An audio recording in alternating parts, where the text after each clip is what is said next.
Well,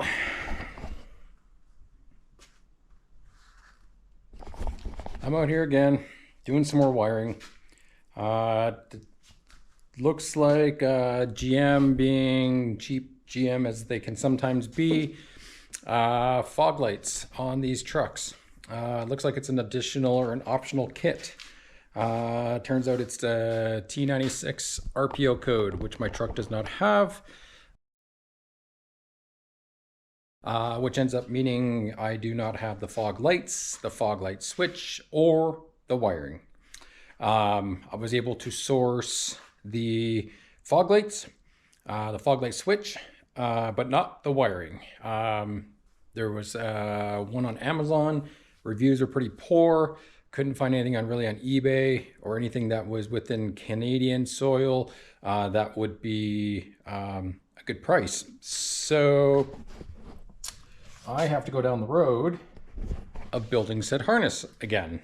So I know some of you guys enjoy wiring. I know some of you guys don't. Myself personally, I don't mind wiring. I actually enjoy doing it. Sounds a little bit crazy, but I don't mind doing it. So what we're going to be doing tonight is building the harness for this thing. It's not overly hard. I went on Mouser again, got all the parts, and some wiring and some supplies so I can get it done. I confirmed, because my truck is a 2007, that the fog lights are controlled by the BCM. So all that basically means is that you need to get the fog light switch and the relay for the box, for your fuse box. I put the switch in, put the relay in, when I hit the button, the relay goes click, so that tells me that there's power. So what I'm going to do is I picked up some purple wire, some black wire, because those are basically as close to the factory colors that I could find. So that will allow me to get the harness made. One fog light is down there, right about there somewhere. And I'm basically going to run it across the front, either behind the grill, and then it'll come up through here, and then up behind the lights, and then up into the fuse box. The other option I was thinking is I can just run it up over the frame rails. It can be down here in the back, run across, zip tie to here if I need to keep it out of the way, back over here, and then up. So I haven't really decided on which way I'm going to go yet, but I've got the connectors. I got a test bulb just to make sure everything will work. I got my crimpers, wire, pins, terminals. So I have everything I need to build this. So what I'm going to do is I'm going to get the plug pinned out with the wires on that light, and then I'm going to run it across, and then I'm going to sit on the bench and cut the wires. So what I'm going to do is put you on a tripod, and I will make the one plug and get it plugged into the light. I just need to find my tripod, which is over here. So one of the challenges that I was having was that the internet had a lot of misinformation on what socket that I would need for this. And originally I started with one, and if you look very closely here, you can see it's these two grooves. The first socket that I bought for this, it only had a single groove, and the fog lights for these trucks it's really hard to see down in there, but you can see those two grooves. So those two grooves match up to this, so I can just click it in. Okay, so yeah, there's the two terminal grooves there, the two grooves there.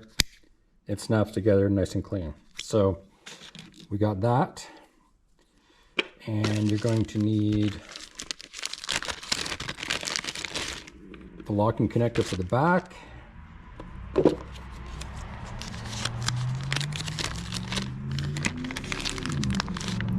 You're going to need one of these little wire seals.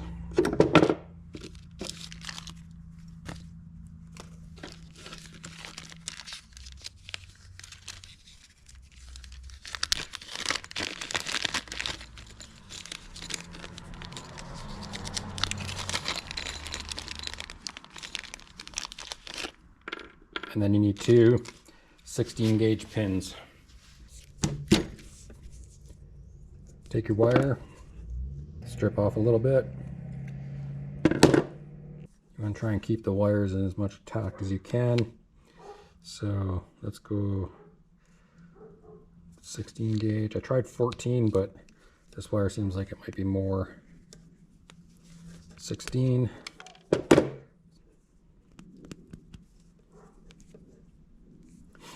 So there's your stripped. Now these you generally want to put on before you do this, just because it keeps the wires from fraying.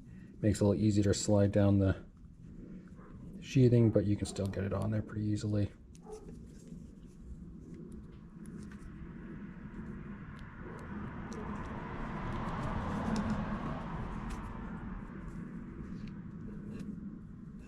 So you basically want it just like that. That green piece is just at the end of the green. And then what will happen is, this is your terminal. So your wire goes between those two prongs. Mine's a little bit on the long side, so I'm just going to trim it down a bit.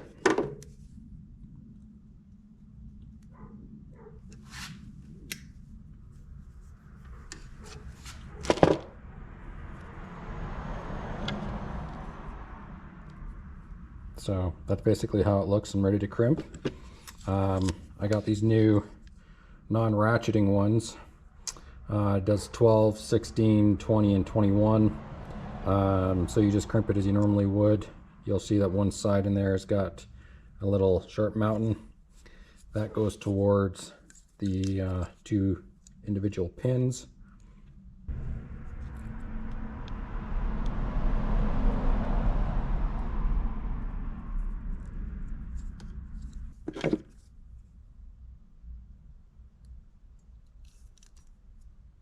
Stick it in.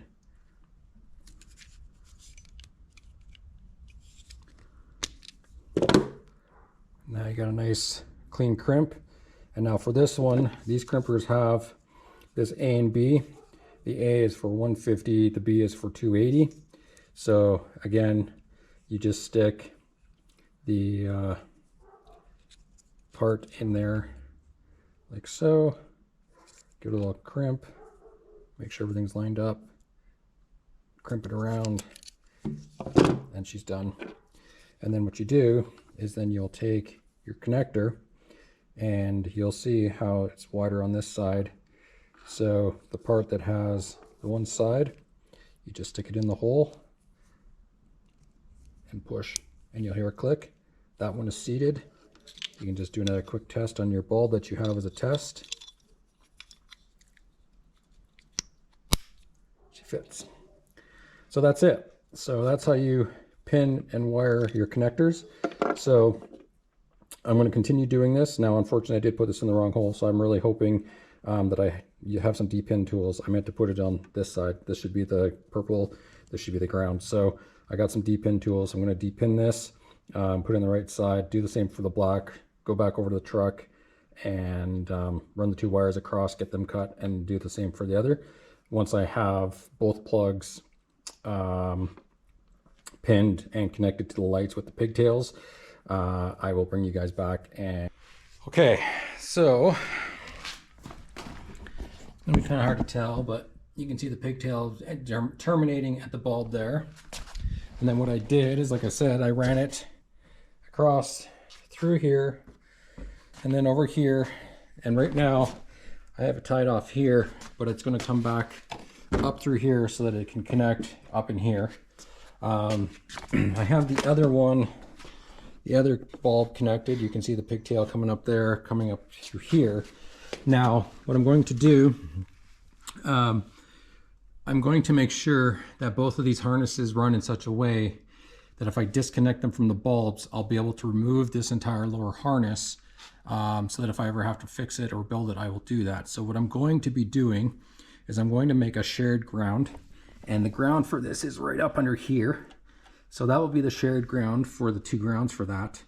And then the two power leads that will be coming up to here, I'm going to put bullet connectors, waterproof bullet connectors on them up here, so that if I ever have to, say, take the bumper off or do any work up here, I can undo those 2 bullet connectors, and then it'll free the harness from the rest of the truck. And then I will have another sub harness running from here up to the fuse box. So what I have is I have just a bunch of these ring terminal type connectors. These guys here. And I'll find one which will fit the bolt that's under the bumper. And then I'll find one which can accept, which probably is like this one here, 2 16-gauge wires. And then I will make the ground wire. And then I will find my brass bullet connectors. I don't know where those ones are. I bought a bunch of those. Oh, I think they're right here actually. Nope, not those ones. I got connectors all over the place in my shop. I need to go through and organize this place one day.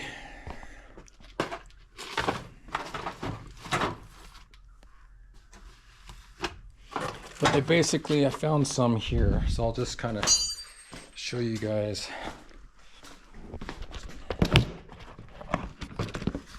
So they basically just are these little bullet connectors. There's a male, there's a female, and then they have little rubber boots.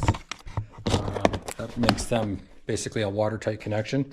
So I'm going to use 2 of those at this junction here, so that, like I said, I can break the harness. So I'm going to continue on with this harness, get the grounds connected, get the 2 purples terminated, and probably do a little bit of looming on this to get the bottom half done, and then we'll work on that top harness. Okay, so I got these 2 ends terminated. Those are those connectors I was telling you about. They'll be under the shrink loom, or just the wiring loom, so it won't be too much of a problem. They'll be hidden. I'll just mark the wire loom roughly where they're at. Now what I need to do is I need to make the connection from these 2 through up here beside the battery and up to the fuse box. And underneath here is a green connector just over in this corner. And that is where you hook up the power so that when you press the button, the relay will turn on and energize the system. And so for that one, the majority of the pins on this thing are a 16-gauge pin. That one up there is a 12-gauge pin.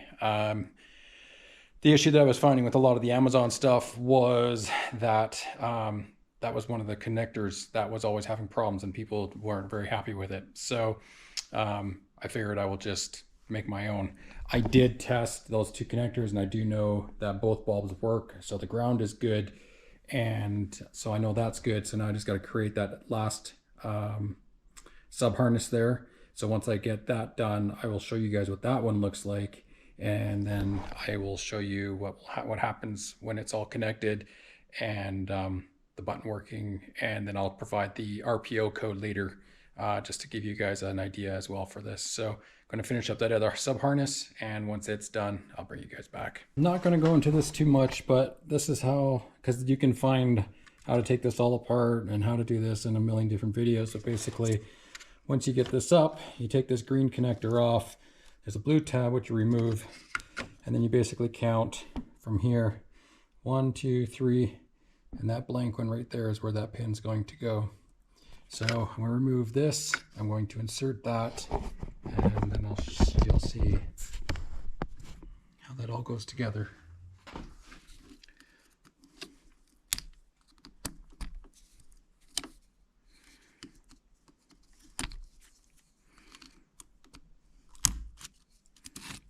There's that blue tab.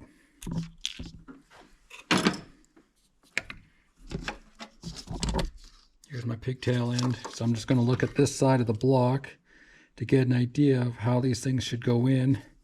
And it looks like it should go in this way.